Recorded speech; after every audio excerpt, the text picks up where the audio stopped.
নির্বাচন কমিশনের মানবিক নির্দেশকে উপেক্ষা করে রাজগঞ্জে প্রকাশ্য প্রশাসনিক উদাসীনতার চরম ছবি সামনে এলো।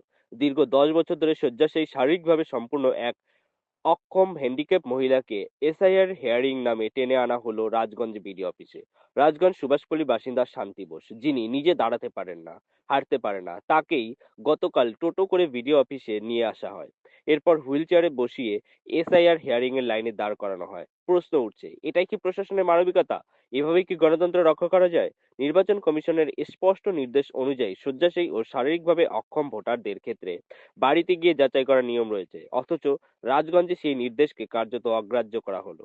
প্রশাসনিক দায়িত্বের বদলে দেখা গেল চরম নিষ্ঠুরতা ও অব্যবস্থা।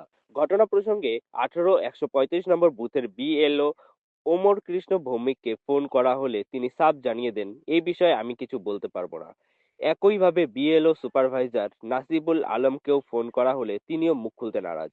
প্রশ্ন উঠছে, কার নির্দেশে এই শয্যাশায়ী মহিলাকে অফিসে হাজির করা হলো? কে নেবে এই অমানবিক আচরণের দায়িত্ব? প্রশাসন এই নীরবতা কি অপরাধী স্বীকারোক্তি? মানবতার বদলে যদি এভাবেই নির্দেশ অমান্য করা হয়, তাহলে সাধারণ মানুষ ভরসা থাকবে কোথায়? সেই প্রশ্নই এখন ঘুরপাক খাচ্ছে রাজগঞ্জ জুড়ে। এই গোটা ঘটনার ব্যাপারে শান্তি বোসের ছেলে নির্মল বোস কি বলছে শুনুন। আমার নাম নির্মল বোস। হিয়ারিং আসছেন? হ্যাঁ, আপনার মাকেও দেখছি মার তো অবস্থা খারাপ। এই অবস্থাতে হিয়ারিং আসতে হলো? আসতে হইলে তো আমাদের উপায় নাই, আমাদের পরবর্তী কী হবে না হবে এত আতঙ্ক হয়তো সবারই আছে না, আমাদের থাকবে। হ্যাঁ, সেজন্য আপনাদের কি হিয়ারিং আসতে বলছে? হ্যাঁ, কাগজ গেছে, হিয়ারিংয়ের ডেট হিয়ারিং আছে। কাগজ দিয়েছে? কে বলেছে আপনাদের? কাগজ যারা দিয়ে আসে তারাই। বিএলও? হ্যাঁ, যারা কি কাগজ। নাম না? এই নাম ছাড়া তো নামটা আমরা বলতে পারি না। বিএলওর নাম জানেন না? না তো। আপনারা কতদিন থেকে আপনারা রাজগঞ্জে কতদিন থেকে আছেন?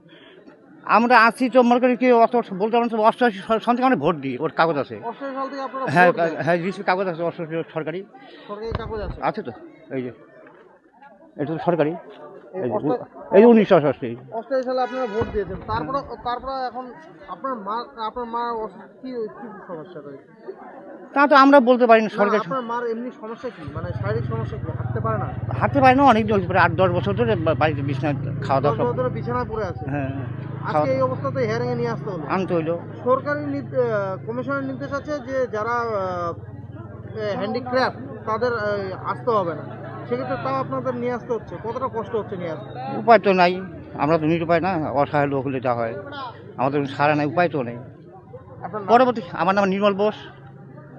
এই ব্যাপারে শান্তি বোস হ্যান্ডিক্যাপ মহিলা কি বলছে শুনুন। আমার নাম শান্তি বোস। বয়স কত? আমি বলতে পারি না। আর তোমাকে কি হিয়ারিং এ ডাকছে? হ্যাঁ, এই ভোটের এসআইআর এর হিয়ারিং এ? হ্যাঁ, কেন কেন ডাকলো? আমি তো বলতে পারব না। বলতে পারছি না। 2002 তোমার নাম ছিল না? হ্যাঁ, 2002 নাম ছিল না? বুড়ার 2002 সালে নাম ছিল না? নাম ছিল তো। ছিল। এই ব্যাপারে জয়া দাস কেয়ারটেকার কি বলছে শুনুন। আমার নাম জয়া দাস। কোথায় বাড়ি? রাজগঞ্জে। এই যে যাকে নিয়ে আসছে ইনার বাড়ি?